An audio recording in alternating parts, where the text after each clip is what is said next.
அஸ்ஸலாமு அலைக்கும் வரஹ்மத்துல்லாஹி வபரகாத்துஹு. அளவற்ற அருளாளனும் நிகரற்ற அன்புடையோனும் ஆகி ஏக இறைவனின் திருப்பெயரால் ஆரம்பம் செய்கிறேன். மலக்குமார்களை நம்புவது கடமையாகும். இறை தூதர் முகமது தமது இறைவனிடமிருந்து தமக்கு அருளப்பட்டதை நம்பினார். நம்பிக்கை கொண்டோரும் இதை நம்பினார்கள். அல்லாஹையும் வானவர்களையும் அவனது வேதங்களையும் அவனது தூதர்களையும் அனைவரும் நம்பினார்கள். அவனது தூதர்களில் எவருக்கிடையேயும் பாராபட்சம் காட்ட மாட்டோம். செவியுற்றோம், கட்டுப்பட்டோம். எங்கள் இறைவா, உனது மன்னிப்பை வேண்டுகிறோம்.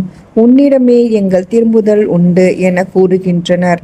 அல் குர்ஆன் அத்தியாயம் 2 வசனம் 285.